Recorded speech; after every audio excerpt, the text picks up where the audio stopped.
오늘 우리에게 주시는 하나님의 말씀 골로새서 4장 2절에서 3절까지 말씀입니다. 기도를 계속하고 기도에 감사함으로 깨어 있으라. 또한 우리를 위하여 기도하되 하나님이 전도할 문을 우리에게 열어주사 그리스도의 비밀을 말하게 하시기를 구하라. 내가 이 일 때문에 매임을 당하였노라. 아멘. 안녕하십니까? 박세종 목사입니다. 2023년 9월 13일 수요 말씀 시간입니다. 오늘은 골로새서 마지막 세 번째 시간으로 골로새서 3장 18절에서 4장 18절까지 내용을 함께 살펴보도록 하겠습니다. 이 골로새서를 우리는 읽을 때마다 늘 느끼는 것이 있다면 그것은 교회를 위한 바울의 간절한 마음이 담겨져 있다는 것입니다.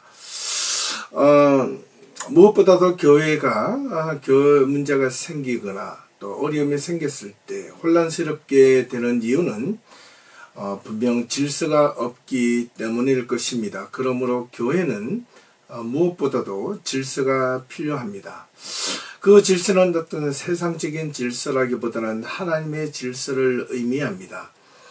어떤 계급적인 세상에서 말하는 위치적 질서를 말하는 것이 아니라 정말 참된 신앙 안에서 서로를 위한 섬김과 그 직책에 따른 또 서로에게 그 권위를 인정하고 거기에 함께 힘을 합치고 순종하는 믿음의 자세를 바울은 강하게 요구하고 있습니다. 교회가 어지럽혀지는 것은 개개인의 신앙의 가치가 혹 절대화되거나 또 자기 신앙이 중심이 되어 또 다른 사람의 신앙을 마음대로 판단하거나 또 교회 전체의 방향을 이리저리 주관적으로 해석하거나 그것을 비판하려고 할 때 바울은 여지없이 강하게 저지하고 또 비판했던 모습을 살펴볼 수 있습니다. 정작 교회가 올바른 방향으로 나아가지 못하기 때문에 그렇습니다. 또 바울은 교회의 주인은 사람이 아니라 예수 그리스도라는 것을 분명히 말하고 있습니다. 왜냐하면 교회의 머리는 바로 예수 그리스도라고 분명하게 언급하고 있기 때문에 그렇습니다. 그렇다면 교회에 모인 성도들은 그리스도의 몸 또는 지체라고 바울은 계속해서 이야기를 하고 있습니다. 그래서 이 지체된 우리 믿음의 성도들은 하나님의 말씀인 또 예수 그리스도의 정신, 사상, 가치가 우선이 되어야 한다는 것을 말하고 있습니다. 진정 예수 그리스도라는 그 교회의 주인이라는 것을 분명히 하고 그 분의 뜻에 따라서 그분의 말씀이 가장 우선시되고 또 그분의 말씀이 가르치는 믿음의 방향대로 우리가 따라가기 위해서 목자를 세우고 장로, 권사, 집사를 세웠던 것입니다. 그로 인하여 이 교회의 질서는 바로 한 교회를 온전하게 섬기고 교회를 바르게 세워가기 위함이 아니겠습니까? 이런 교회의 질서뿐만 아니라 오늘 본문이 시작되는 이 내용부터는 교회뿐만 아니라 또한 가정에서도 또 이러한 분명한 질서가 있음을 선언하고 있는 내용입니다. 이 오늘 골로새서의 마지막 부분을 함께 묵상하면서 또 우리의 신앙을 한 번 더 깊이 있게 성찰하고 또 우리의 신앙을 재점검하며 또 말씀 안에서 우리가 어떻게 내 믿음뿐만 아니라 우리 교회가 올바르게 그 믿음을 함께 바르게 세워가야 하는지 함께 생각하고 돌아보기를 소망해 봅니다. 오늘 말씀이 있는 이 골로새서 3장 18절에서부터 4장 18절까지 내용은 작게는 세 단락으로 다시 나눌 수 있습니다. 3장 18절에서 25절까지가 그 첫 번째 단락입니다. 이 내용은 가정에서 서로에게 행할 때 어떻게 주께 하듯 하나님께 하듯 예수님께 하듯 그런 모습으로 서로를 대하라는 그런 진심 어린 모습으로 상대방에게 대하라는 것입니다. 이것이 바로 질서입니다. 가정 안에서도 부부가 함께 신앙생활하고 또 함께 가정생활을 할 때 가까울수록 서로에게 조심하고 언행이나 어떤 모든 것들이 규모 있게 또 서로를 존중하는 마음으로 해야 한다는 것입니다. 서로에게 마음을 다하여 행동을 조심스럽게 그리고 절제 있게 서로를 섬기고 협력하여 상대방에게 내가 이런 말을 하면 상처가 되지 않을까, 혹 이런 행동을 하면 누가 되지 않을까, 이렇게 먼저 생각을 해야 한다는 것입니다. 가까울수록 함부로 하면 상대방을 무시하고 또 남편이 아내나 아내가 남편이나 또 부모가 자식에게나 자식이 부모에게 그렇게 한다면 가정이 어떻게 되겠습니까? 지금 바울은 그런 이야기를 좀 마지막에 해보고 싶었던 것입니다. 이런 이야기를 꺼내는 것은 바울은 당시 골로새 교회 또 교인들 가정마다 이러한 문제들이 종종 있었던 것을 우리는 간접적으로 이해할 수 있습니다. 두 번째는요, 4장 1절에서 6절까지 내용입니다. 이는 서로를 향한 권면의 말씀이 들어 있습니다. 서로에게 신뢰를 통한 믿음 안에서 함께 온전히 협력하기 위하여 어떤 무엇이 필요한가 서로에게 권면하여 용기를 주고 서로에게 힘을 주라는 내용입니다. 여기서 말하는 권면이라는 것은 뭐냐면 서로를 향한 격려의 메시지와 더불어서 그들이 올바르게 가지 못하고 있을 때 올바르게 가기 위한 어떤 그런 믿음의 어떻게 때로는 질책이라고 그럴까요? 때로는 그 믿음을 강한 조언이라고 그럴까요? 이 모든 것들이 함께 포함되어져 있습니다. 사실 사람들은 어떤 이야기를 듣거나 말할 때 좋은 이야기를 듣고 싶어하고 좋은 이야기를 하고 싶어합니다. 하지만 때로는 아프고 좀 힘든 이야기를 말하거나 들을 때는 더더욱 조심해야 합니다. 그러나 그럴 때 사람의 개인의 감정이나 어떤 생각들을 무분별하게 절제 없이 생각나는 대로 함부로 그렇게 직설적으로 이야기하다가 서로에게 어려움과 고통을 경험할 수 있습니다. 우리는 이러한 부분들을 잘 이해하고 받아들일 필요가 있습니다.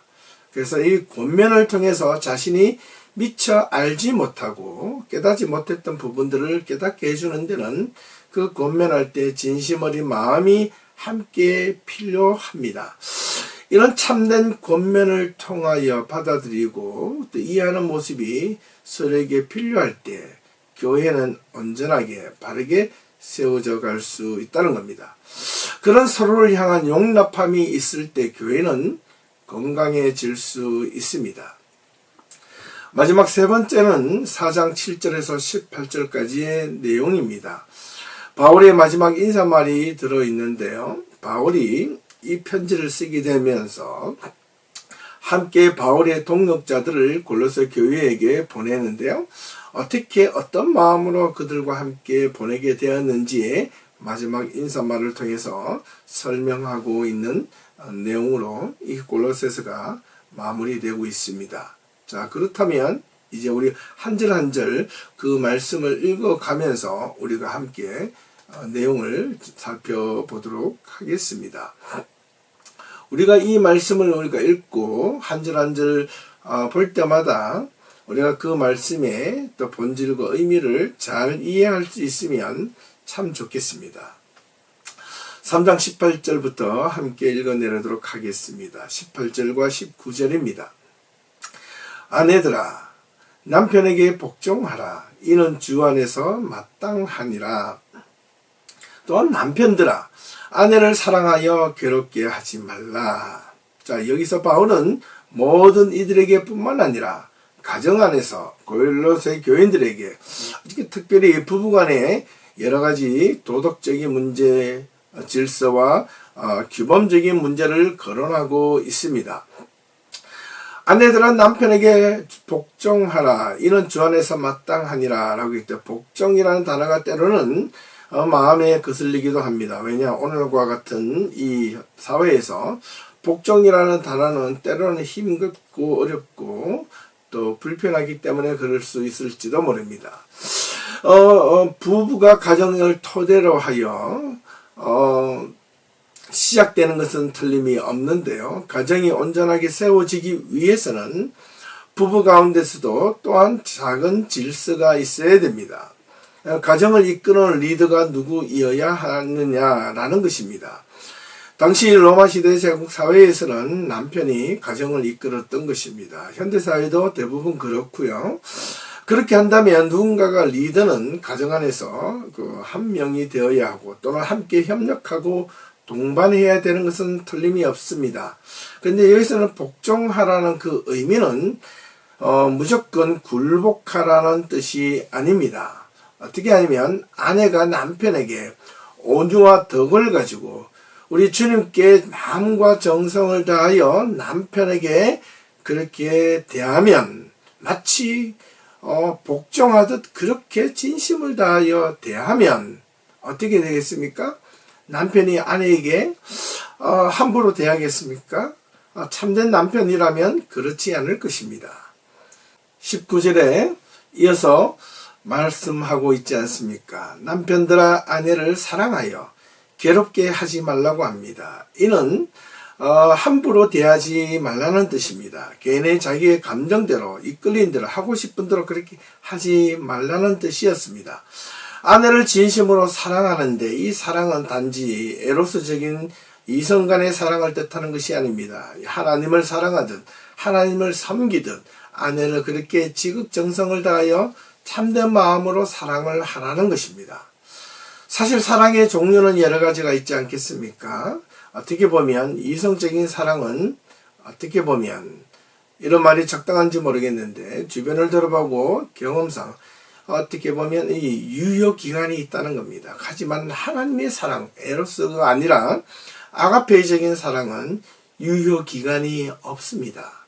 하나님의 은혜로 하나님의 말씀으로 따라가는 모든 성도들에게는 그 사랑을 경험할 수 있기 때문에 우리는 그 사랑을 함께 힘써 애쓰고 노력해야 한다는 뜻입니다.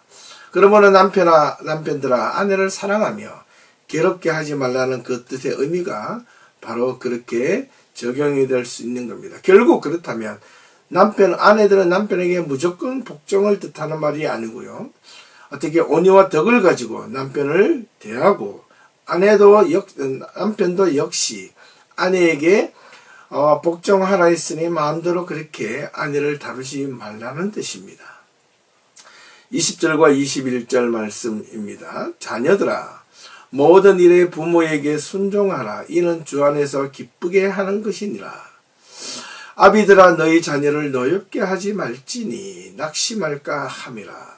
정말 우리는 이 성경 말씀을 어떤 상황에서 함부로 적용해서는 안 된다는 우스기의 이야기가 한 가지 있습니다.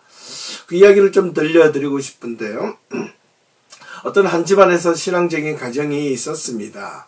그런데 한 아이가 부모님의 말씀을 잘 듣지 않습니다. 그래서 부모님은 그 아이를 불러다가 성경책을 펼쳐놓고 이 말씀을 읽어줍니다. 이 골로새서 이 3장 20절 말씀에 뭐라고 되어 있느냐 하면 자녀들아 모든 일에 부모에게 순종하라. 이는 주 안에서 기쁘게 하는 것이라고 하나님께서 말씀하고 있지 않니? 그러니 너희들은 부모의 말을 좀 잘 들었으면 좋겠다. 왜 안 듣니? 이렇게 부모가 아이에게 이야기하자. 그 이야기를 들은 그 아이는 곰곰이 생각하다가 이렇게 아버지에게 대답합니다. 예, 알겠습니다, 아버지. 그러나 그 밑에 있는 구절도 함께 읽어주셨으면 좋겠습니다. 아비들아 너희 자녀를 노엽게 하지 말라. 이는 낙심할까 함이니라. 아버지, 제가 지금 심히 낙심할까 좀 염려스럽습니다. 라고 대답을 했다는 것입니다.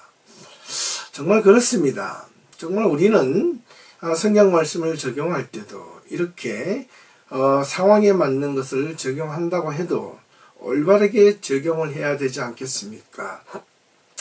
이 18절, 19절, 20절, 21절 안에서는 교회의 가정의 질서, 또 가정의 특별히 질서를 뜻하는 말입니다. 부모가 자녀를 또 노엽게 하고 힘들게 하면 도움이 될 게 뭐가 있겠습니까? 또 자녀가 부모의 말을 듣지 않아서 이로울 게 뭐가 있겠습니까? 그 서로에게 이렇게 언밸런스가 되는 것은 분명한 그 사이에 보이지 않는 갭이 있을 겁니다. 여러 가지가 있겠지만은 서로를 향한 존중, 그런 배려, 마음이 사라질 때는 분명히 그 안에서 균열이 일어나게 되어 있다는 것입니다. 우리는 이 가정의 올바른 교회의 질서를 위하여 사도 바울은 먼저 이 가정 안의 질서를 세우고 싶었습니다. 어떻게 보면 이 골로새 교회 안에서도 이런 가정의 문제점들이 있었던 것 같습니다. 그래서 바울은 그 이야기를 이 골로새 교회를 세운 에바브로에게 듣고 난 뒤에 그 부분을 조목조목 짚어주고 싶었던 것이었습니다. 22절과 23절을 읽어갑니다.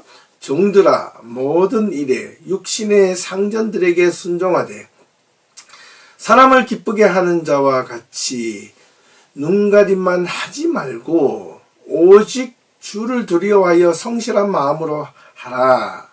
이렇게 기록하고 있습니다. 자, 이런 내용은 지금 상황과는 맞지 않는, 오늘의 상황과는 맞지 않는 몇 가지 내용이 있을 수 있습니다. 예를 들면 바로 노예 제도와 같은 이야기입니다.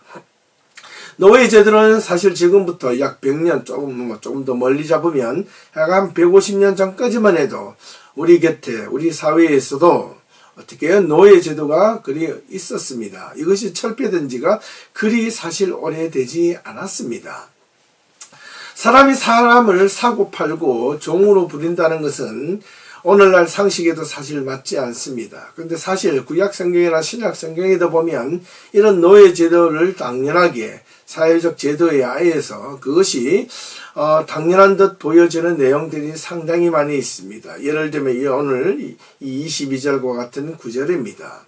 그래서 설명이나 해석을 할 때 잘 해석을 해야만 합니다. 그렇지 않으면 이런 내용들이 그냥 무분별하게 무절제하게 바르게 해석하지 못하고 대입한다면 이 성경 말씀이 오히려 어려움을 겪을 수 있기 때문에 그렇습니다.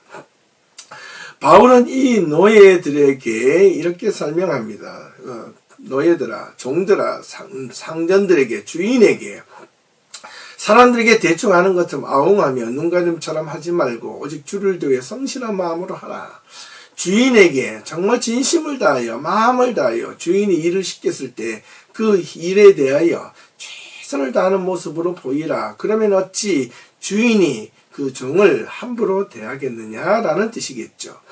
이거는 종이 주인에게 마땅히 해야 될 것을 하라는 뜻이 아니라 종이 주인에게 최선을 다하면 정성 어린 모습을 보이는 것은 당연한 것이 아니라 그렇게 함으로써 주인에게 인정받고 권리를 인정받고 또 성경의 곳곳에는 종이 주인에게 정성을 다 최선을 다했을 때 정말 주인은 그 종에게 자유함을 주고 오히려 풀어주고 그렇게 종에게 권력과 그 능력을 베풀어 주었던 것을 성경을 통하여 또한 알 수 있습니다. 그 아무에게나 주는 것은 아니겠지요. 그렇습니다. 정말 어떻게 세상 사람들에게 자신의 안위함을 위하여 대충하고 안락함을 위하여 게으름을 피우고 그렇게 한다면 주인이 모르겠느냐라는 겁니다. 알 수 있을 것입니다.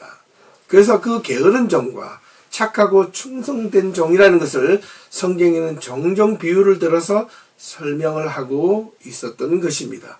오늘 우리들에게도 이런 말씀들을 어떻게 대입을 할 것인가는 상당히 중요한 내용이라 하겠습니다. 22절에서 25절까지 말씀입니다.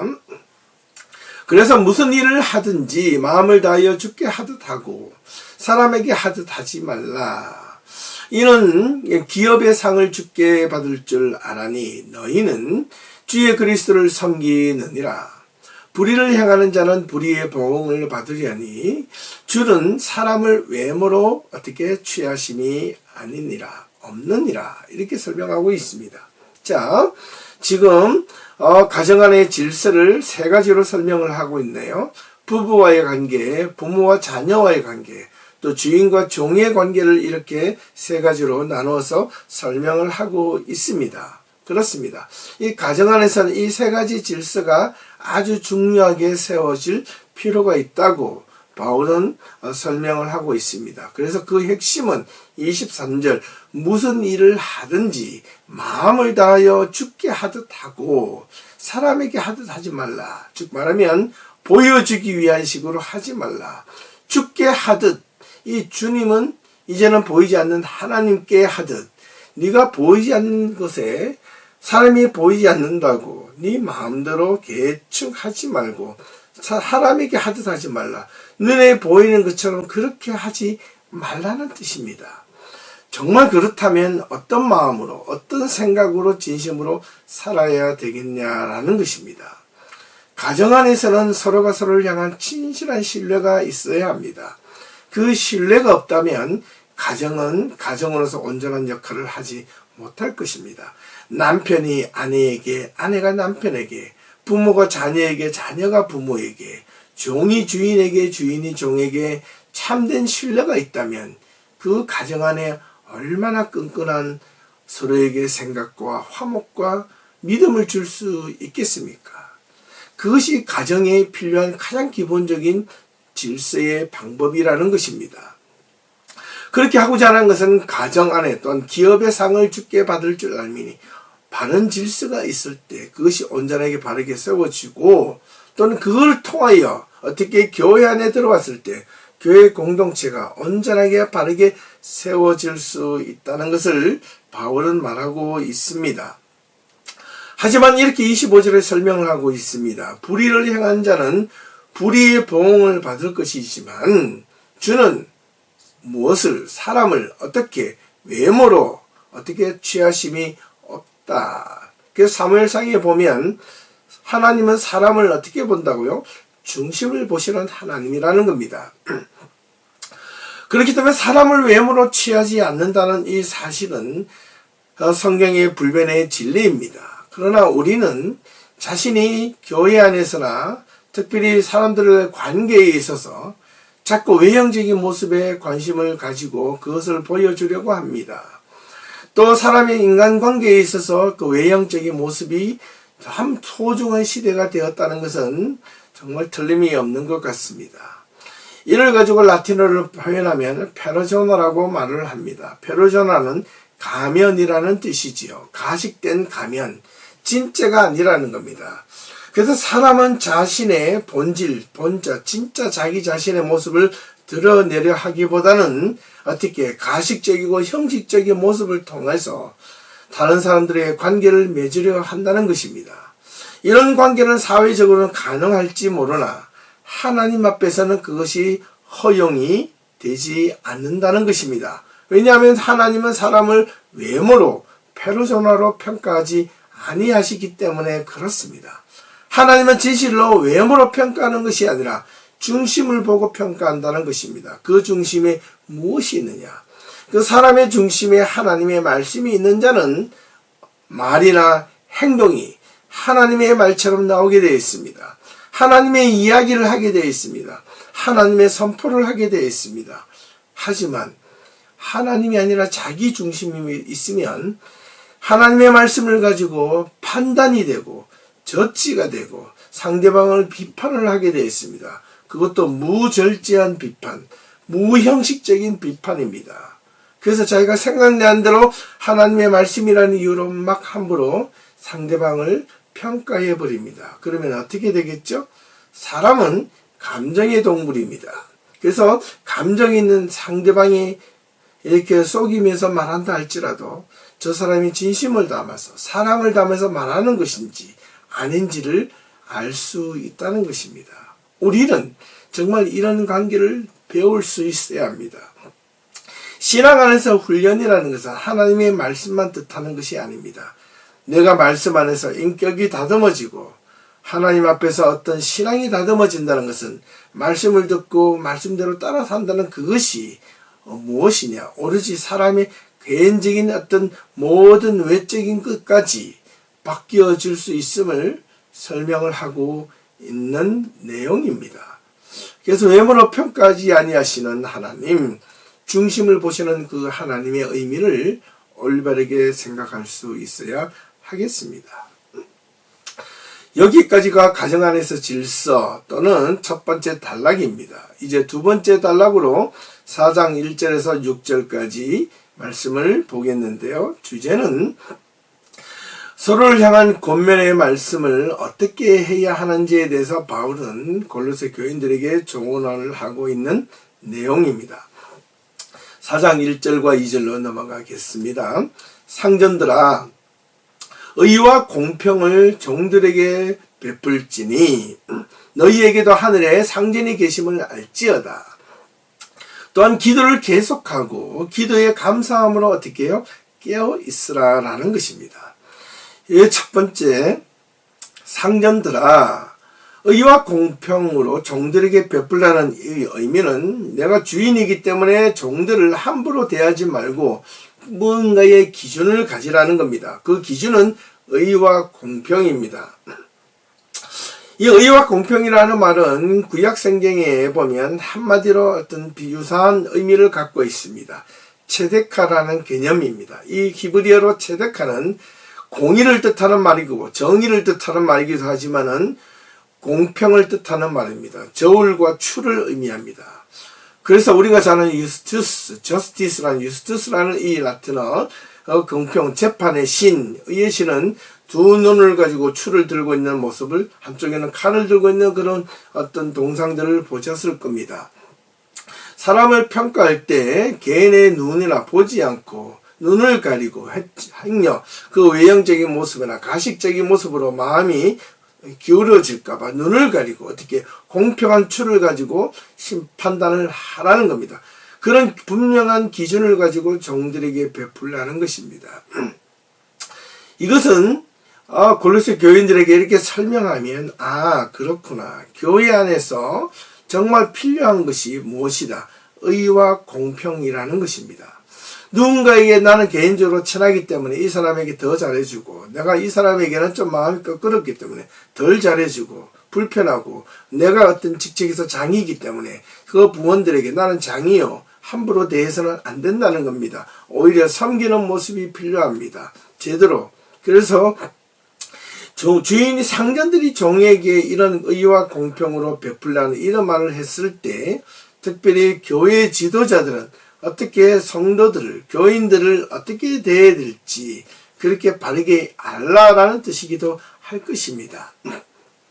왜냐하면 이 말씀 이어서 너희에게도 너희보다도 하늘에 있는 상전이 있음을 너희는 알아야 한다라는 말 때문에 그렇습니다. 그래서 의와 공평으로 대하기 위해서는 반드시 필요한 것이 무엇이다? 기도가 필요하다. 계속 기도하라. 기도에 감사함으로 깨어 있으라 라는 겁니다. 기도가 필요한 이유는 자기의 생각과 자기의 요구를 하나님께 전달하게 하기 위한 것이 아니라 내가 마음이, 내 신앙이 의와 공평으로 상대방에게 모든 것을 어떤 마음의 개인의 감정에 휩쓸리지 않고 어떤 외형적인 상황에 흔들리지 않고 오로지 하나님의 말씀이 의가 되고 기준이 되어서 그 말씀에 입각해서 그것이 맞는지 안 맞는지를 생각해 보기 위해서 기도가 필요하다는 겁니다. 그것이 아니라고 했을 때는 우리가 함께 심각하게 생각을 좀 해보아야 한다는 것입니다. 정말 누구에게 기도를 하는 것입니까? 하나님께 기도하는 겁니다. 왜 기도를 합니까? 내 생각을 알리기 위한 것이 아닙니다.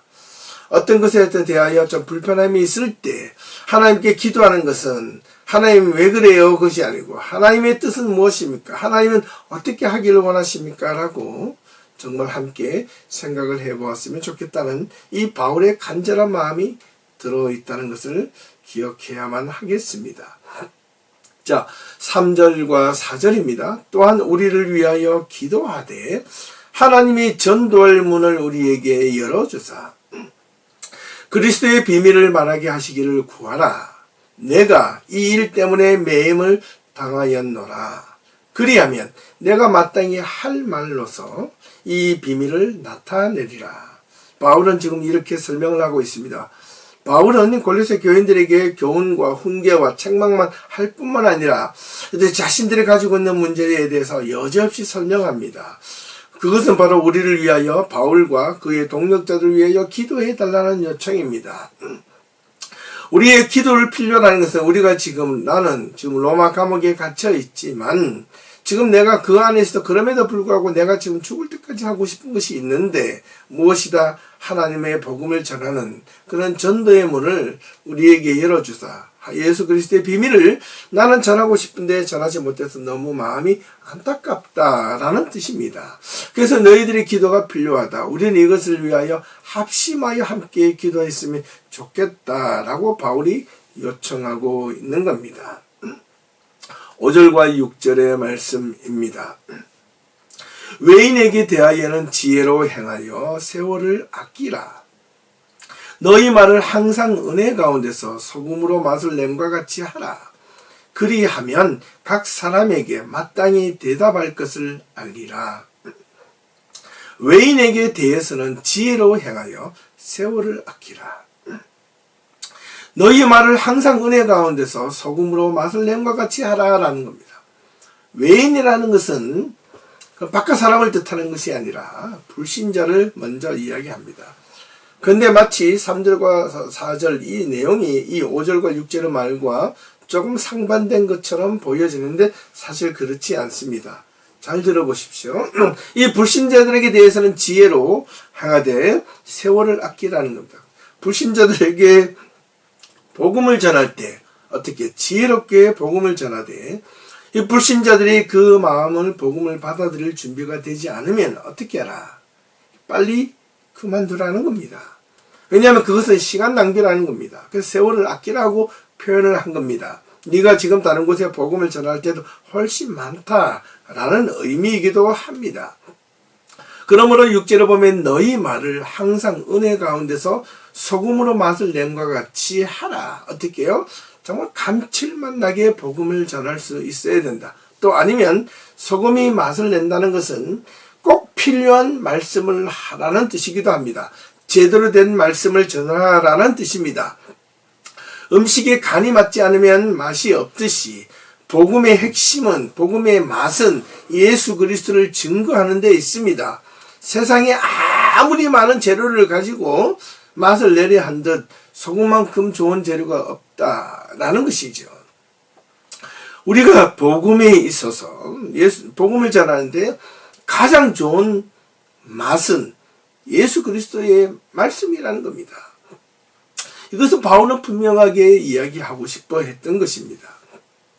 그리하면 그런 마음으로 복음을 전하면 각 사람에게 마땅히 대답할 것을 알게 될 것이다.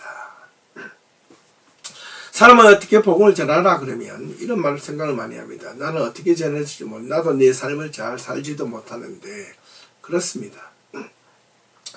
복음을 온전히 전하기 위해서는 내가 복음의 말씀대로 먼저 살 수 있어야 되겠죠. 그래서 제가 우리 예배교회 성도님들에게 간곡하게 부탁드리는 것이 있다면 분명히 한 가지가 있습니다. 저는 그런 마음으로 지금 여러분들과 함께 교회를 섬기고 있습니다. 그것은 바로 우리가 진정 그리스도인으로서의 삶을 살아가고 있는지, 그 삶을 살기 위해 정말 어떤 마음으로 서로 노력하고 있는지, 우리가 예수 그리스도의 말씀으로 우리가 하나가 되고 있는지, 또 그 말씀으로 우리가 함께하기 위해서 말씀을 얼마나 열심히 붙잡으려고 노력하고 있는지. 정말 오늘 제가 매일 아침마다 때로는 아침 묵상을 보낼 때 짧게 들려지는 그 말씀에서 매일 아침마다 그것을 들으며 예를 들면 이 말씀을 붙잡고 내가 오늘 한번 살아봐야지 라는 그 마음을 정말 가지고 있는지, 그것이 사실 어떻게 보면 목회자가 열심히 말씀을 준비해서 여러분들에게 전달해 드리면 여러분은 그것을 가지고 그래 정말 이 말씀이 내가 한번 살아봐야지, 가져봐야지 라는 그 말씀으로 정말 힘있게 그리스도인다는 삶을 살고자 하고 있는 것인지, 좀 그런 마음이 필요하지 않을까라는 생각입니다. 내가 먼저 그리스도인의 삶으로 온전하게 살아낼 때 굳이 전도하지 않고 복음을 전하지 않아도 그리스도의 빛과 소금의 역할을 다하는 것 아니겠습니까? 우리는 이 부분을 분명하게 교회 안에서도 서로가 서로에게, 그리고 세상에서 살아갈 때도 이런 모습들이 필요할 것입니다. 이제 마지막 세 번째 단락입니다. 이 내용은 앞서 언급했듯이 바울의 마지막 인사말이 들어 있습니다. 왜 이 편지를 쓰게 되고 이 편지를 누구와 함께 이 서신을 보내게 되었는지 그 설명을 조목조목 하고 있는 내용입니다. 바울은 왜 이 편지를 급히 보내고자 했는지에 대해서 설명을 하며 마지막 골로새 교인들에게 축복의 말씀을 전하며 이 골로새서를 마무리하고 있습니다. 11절이라는 긴 내용을 설명하고 있는데 이 긴 내용의 핵심들은 바울이 함께 하였던 자신의 동력자들을 이 골로새 교회에게 보내면서 그들의 상황을 설명을 하고 있습니다. 7절 말씀입니다. 두기고가 내 사정을 다 너희에게 알려주리니 그는 사랑받는 형제요 신실한 일꾼이요 주 안에서 함께 종이 된 것이니라. 내가 그를 특별히 너희에게 보내는 것은 너희로 우리 사정을 알게 하고 너희 마음을 위로하게 하려 함이라. 지금 이 편지를 누구에게, 이 두기고에게 너희에게 보내는데, 편지와 함께 보내는데, 그 이유는 이 두기고는 내가 신뢰할 만한 사람이다. 내가 인정하니 이 편지가 틀림이 없고 내가 쓴 내용이라는 것을 겸하여 알리기 위함이었던 것입니다. 그리고 특별히 이 두기고를 통하여 골로새 교인들에게 보내는 이유는 지금 우리가 처한 상황이 얼마나 힘들고 어렵지만은 그럼에도 불구하고 우리가 너희들 위하여 얼마나 간절한 마음으로 이 편지를 쓰게 되었는지 내 마음을 전달하고 싶은지를 알게 하기 위한 거고 또한 그로 인하여 이 골로새 교인들이 지금 힘들고 있는 그 마음들을 위로하게 하기 위함이라는 것입니다. 네, 참 중요하죠. 그 다음에 9절입니다. 신실하고 사랑을 받는 형제 오네시모를 함께 보내노니 그는 너희에게서 온 사람이라. 그들이 여기 일을 다 너희에게 알려주리라. 여러분, 이 신실하고 사랑을 받는 형제 오네시모라고 했는데 이 오네시모는 어디에서? 이 골로새에서 온 교인이라는 것을 바울은 설명하고 있습니다. 자, 바울이 이 골로새 편지를 썼습니다. 그리고 이 편지를 두기고에게 보내면서 두기고의 어떤 사람이다 바울 자신과 함께 동력했고 신실한 하나님의 종이고 나의 동력자라는 것을 설명을 하고 있지만 한 번 더 검증을 하기 위해서 바울은 누구를 통해서요? 또 하나 너희 골로새에서부터 온 이 오네시모를 함께 보낸다라는 것입니다.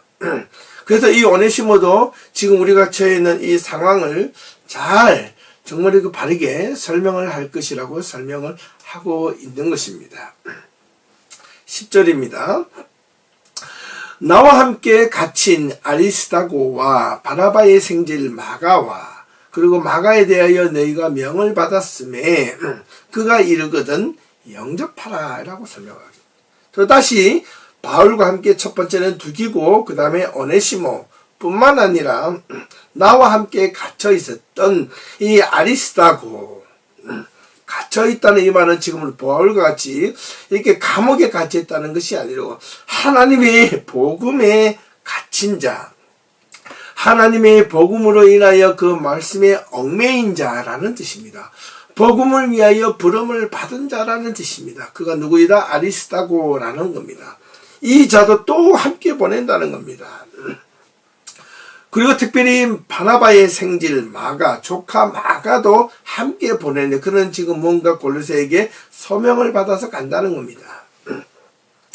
이 바울과 이 마가는 특별한 관계가 있습니다. 사도행전에 보면 사도 바울이 하나님의 은혜를 받고 이 소아시아 지역에 선교 여행을 떠날 때 첫 번째 바울과 또는 바울을 이끌어준 바나바와 바나바의 이 조카 마가와 그리고 바울의 끝까지 함께 협력했던 누가와 함께 제1차 선교 여행을 떠나려고 합니다. 그래 안디옥에서 출발하여 떠나게 되는데 그레데 섬에서 이 마가는 이 선교 여행팀에서 자기가 선교가 너무 힘들다고 그만 지쳐서 포기하고 돌아가 버리고 맙니다. 선교 여행팀이 와해가 된 것입니다. 분열이 된 것입니다. 바울에도 그러한 일들이 있었습니다. 바울은 너무나 큰 실망을 가졌습니다. 그래서 선교여행을 떠났을 때 그 중간에 팀 중에 일원이 이탈하고 돌아가 버렸을 때 공백이 생긴 것입니다. 그래도 바울은 끝까지 함께 하려고 했었습니다. 그러나 마가는 돌아가 버리고 남은 선교팀을 데리고 바울의 1차 선교여행을 급히 이렇게 서둘러서 마치고 돌아옵니다. 그래서 다시 한 번 더 재정비를 하고 작심하고 준비를 열심히 하여 2차 선교여행을 떠나려고 했습니다. 그때 바나바가 다시 찾아옵니다. 바울에게. 자신의 조카 마가가 자신의 지난달의 선교여행 때문에 이탈한 것을, 힘이 들다고 돌아선 것을 후회하고 회개하고 이제는 다시는 그러지 않고 열심히 선교여행팀에 협력하겠다고 했으니 함께 데려갈 것을 바울에게 요청합니다. 이때 바울은 어떻게 했을까요? 참 냉혹하게도 단칼에 거절합니다. 바나바는 여러 번 이 바울에게 자신의 마가의 상황을 설명하고 마가를 데려가길 원했지만 바울은 어떻게 냉정하게 거절합니다. 그래서 선교여행팀이 갈라지게 됩니다. 바나바는 마가 조카를 데리고 첫 번째 1차 선교여행 했던 루트를 그대로 따라가는 반면 바울은 자신의 방향을 돌려서 육지로 선교여행을 2차로 본격적으로 떠나게 되었던 것입니다. 이것이 2차 선교여행의 출발이었습니다. 그래서 마가는 바울과 함께 3차 전도 여행 끝날 때까지 바울과 마가는 서로 대면을 하지 않았습니다. 그리고 이후에 바울은 이렇게 로마 감옥에 갇히게 되고 자기의 죽음이 임박해 옴을 따라서 마가를 받아들입니다. 그래서 마가가 또 바울과 화해를 하게 되고 마가를 통하여 다시 골로새 교인들에게 보내게 될 때 이를 지극히 영접하라고 이렇게 설명을 하고 있는 겁니다. 이런 긴 내용들을 이 바울은 이 바나바의 생질 마가와 이 마가에 대해 너희가 명을 받았음에 그가 이르거든 영접하라니 이 짧은 구절로 모두 설명을 해버리고 말았던 것입니다. 11절과 12절입니다. 11절이네요. 유수도라 하는 예수도 너희에게 문안하매라. 당시에는 예수라는 이름은 아주 흔한 이름 가운데 하나입니다. 그들은 할례파니 이들만은 하나님의 나라를 위하여 함께 역사하는 자들이니 이런 사람들이 나의 위로가 되었느니라. 특별히 이 유수도라 하는 이 예수도 또한 이 바울은 골로새 교인들에게 보내는 이유는 그들은 할례파, 즉 말하면 이 유대인들이라는 겁니다. 이들만은 하나님의 나라를 위하여 함께 역사하는 자들이다. 유대인이지만은 예수의 복음을 위하여 유대교회에서부터 기독교로 전향한 자이다. 이런 뜻입니다. 그래서 이런 사람들이 나의 위로가 되고 힘이 되었다라는 겁니다. 바울 자신도 정말 유대인에서 정말 신실한 유대인에서 유대신앙을 가졌다가 예수를 받아들이는 기독교 신앙으로 돌아선 것 아니겠습니까? 그렇기 때문에 바울은요, 유대인들보다 참으로 혹독한 비판과 시련과 모함과 질투와 위협과 협박을 받았던 자들입니다. 바울이 가장 많이 위협을 받았던 자들은 자기의 동족이었습니다. 자기 신앙의 형제들이었습니다. 바울의 진심을 이해하기보다는 바울의 행동을 비판하고 바울의 모습을 지적하고 바울의 자기가 마음에 들지 않는 부분들을 비판하기 서슴지 않았던 것입니다. 바울은 그런 마음을 가질 때마다 너무나도 가슴 아파했고 힘들어 했었습니다. 그런데요, 이 유수도라는 이 예수가 유대인에서 정말 바울과 함께 예수의 복음을 받아들이고 함께 동력자가 된 것에 대하여 바울은 그 마음을 자신에게 위로해 준다는 사실에 대하여 엄청난 많은 위로를 받았다는 것을 이 한 구절 속에서 이해할 수 있습니다. 진심으로 함께 동력하고 섬기기를 원하는 것은 서로의 마음을 이해해주고 서로의 마음을 읽어주는 데 있지 않겠습니까? 우리는 이러한 마음들이 우리 교회 안에서도 정말 더 많이 하나님의 복음 안에서 일어나기를 간절히 소망합니다. 12절과 13절입니다. 그리스도 예수의 종인 너희에게서와 온 에바브라와 너희에게 문안하느니라. 또 그가 항상 너희를 위하여 애써 기도하여 너희로 하나님의 모든 뜻 가운데서 정말 어떻게 완전하고 확신 있게 서기를 구하나니 그가 너희와 라오디게아에 있는 자들과 히에라볼리와 있는 자들에게 위하여 많이 수고하는 것을 내가 증언하노라. 내가 보장하노라. 내가 정말 그들에게 신뢰한다라는 겁니다. 지금 사실 골로새에 있는 이 교회의 문제점들을 골로새 교회를 개척한 이 에바브라를 통하여 듣게 되었고, 그 사실을 알고 이 편지를 두기고 함께 여러 사람들을 함께 이렇게 보내는데 그 일행 중에 한 명이 또 누가 골로새를 개척한 이 에바브라도 함께 보낸다. 이 에바브라가 누군지를 알지.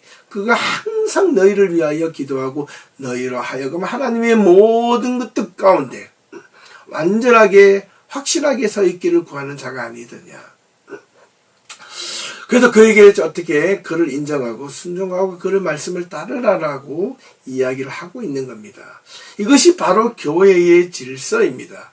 하나님께서 말씀만 듣고 있으면 되지 뭐라고 하는 것이 아니라 교회 안에서는 사람이 모이는 곳이기 때문에 사람이 모이는 곳에는 질서가 필요하다고 말씀을 드렸죠. 그래서 지도자를 세워주신 것입니다. 그 지도자는 교회의 머리 대신 예수 그리스도의 말씀을 바르게 이해하고 깨닫고 그 말씀을 따라서 교회는 성도들은 그 말씀을 가르치는 그 지도자의 그 방향을 따라가야 한다는 것입니다. 그렇지 않으면 어떻게 되겠습니까? 교회는 4분, 5열 되는 겁니다. 분열이 되는 겁니다. 각자가 의해 자기 좋은 대로 행할 때 교회는 문제가 일어날 수 있다는 겁니다. 바로 그래서 이 골로새 교회는 그런 문제 때문에 에바브로가 힘들어했고 바울에게 그 소식을 전하고 바울은 그것을 알고 이렇게 하면 안 돼. 교회는 어떻게 질서가 필요해. 그래서 에바브로를 통하여 그 교회의 질서를 잡기를 원했던 것입니다. 왜냐하면 에바브로가 교회를 세웠기 때문에 그렇습니다. 그뿐만 아니라 이 골로새 교회, 골로새 지역 근처에 있는 라오디게아에 있는 자들과 또 히에라볼리에 있는 자들을 위하여 많이 또한 무엇을 수고하는 것을 그들에 있는 성도들을 위하여 어떻게 해요? 수고하고 애쓰는 자가 누구다? 에바브라다. 그가 그렇다는 것을 내가 알고 있다. 근데 사실 에바브라는 누구입니까? 바울의 제자였던 겁니다.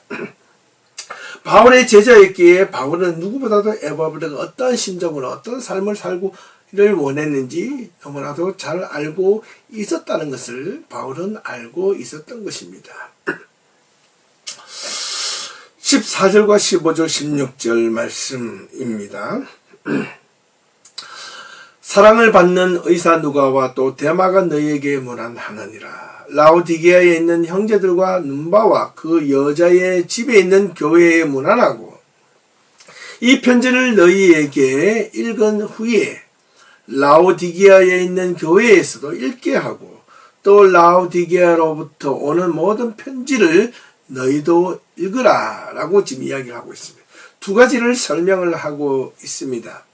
먼저 사랑을 받는 의사 누가, 이 의사 누가는 상을 받는 자 누구로부터, 특별히 하나님으로부터 그리고 바울로부터. 왜냐하면 이 의사 누가는 바울이 선교 여행을 시작할 때부터 바울의 복음을 전할 때부터 바울이 죽을 때까지 끝까지 함께 했던 자입니다.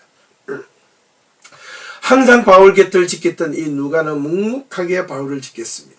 이 누가는 바로 누가복음을 지은 저자이기도 합니다. 그리고 사도행전을 지은 저자이기도 합니다. 그래서 이 누가는 끝까지 바울의 곁을 지켰는데요. 이 누가는 또 어떻다고요? 바울의 명을 받아서 골로새 교회에 함께 가게 되었다는 겁니다.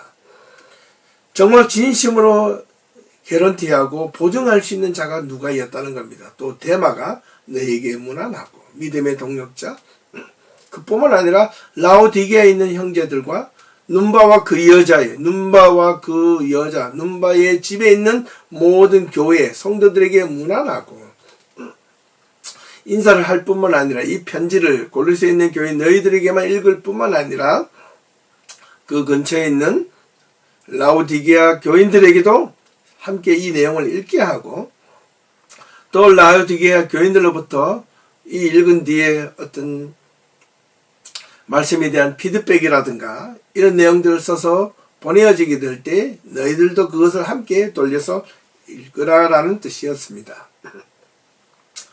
그래서 이 라오디게아 교회를 향한 바울의 사랑도 보여줄 수 있습니다.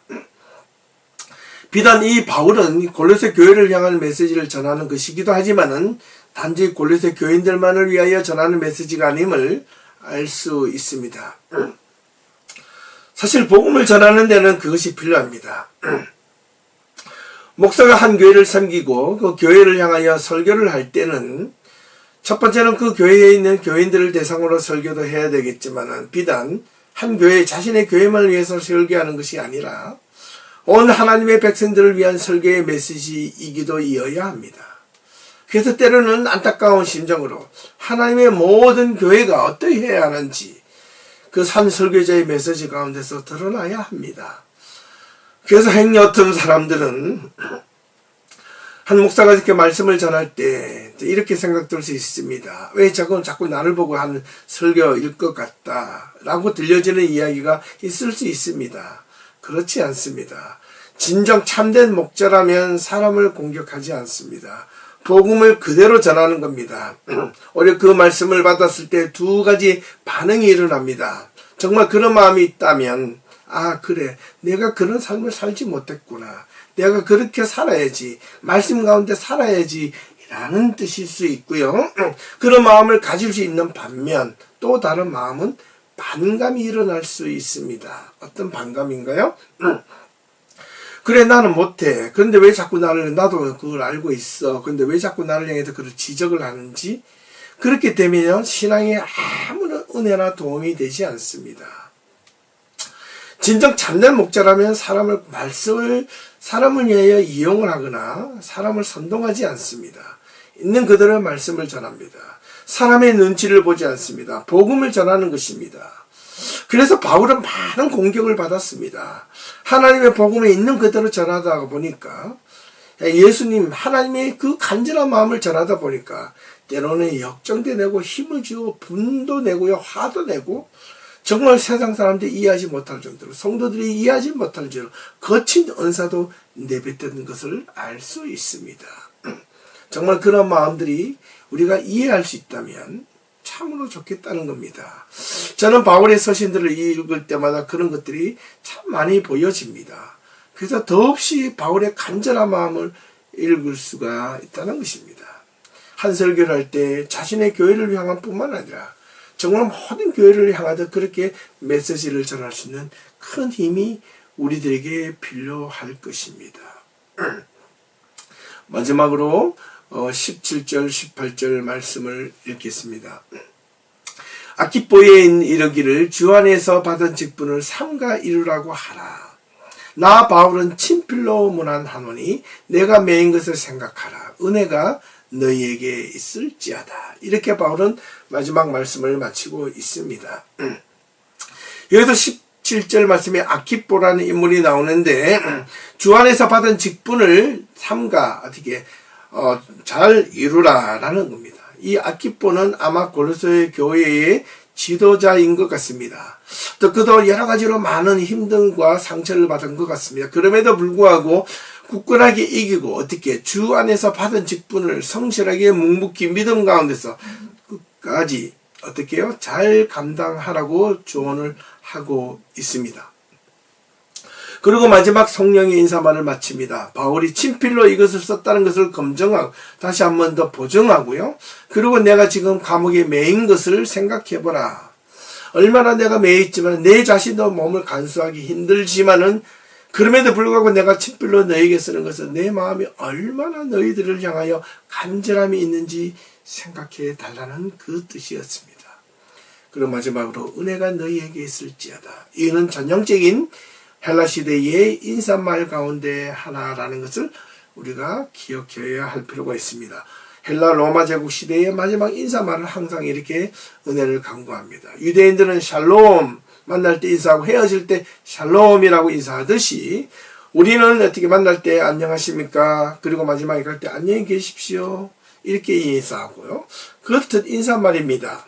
그리고 편지 쓸 때 우리는 첫 번째 부모님 정성서 간에 평안하십니까? 라고 쓰고 마지막에 이제 글을 마치려 하오니 모든 것을 만수무강하십시오. 평안하십시오. 건강하시기를 기원합니다. 라고 인사말을 그렇게 마치듯이 이 모든 서신의 마지막 인사말이 통상적으로 은혜가 너희에게 있을지어다 라는 것입니다.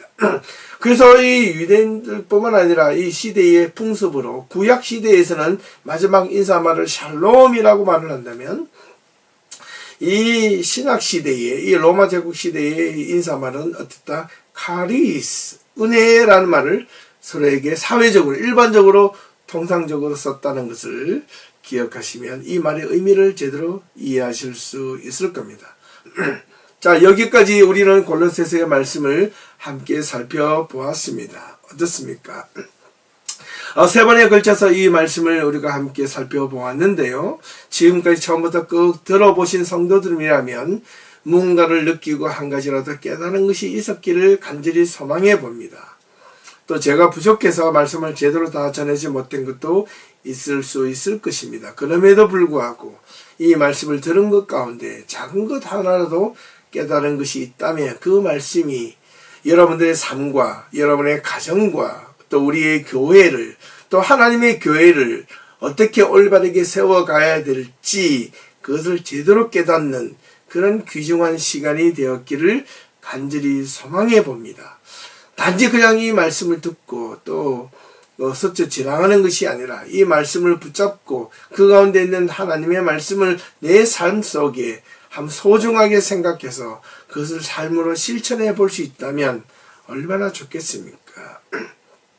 사랑하는 성도 여러분, 이 골로새서를 통하여 저와 여러분들이 함께 믿음 안에서 우리 자신의 믿음뿐만 아니라 가정을 올바르게 세우고 함께 몸된 교회 공동체를 바르게 질서 있게 세워갈 수 있기를 진심으로 소망하며 오늘 말씀을 마치도록 하겠습니다.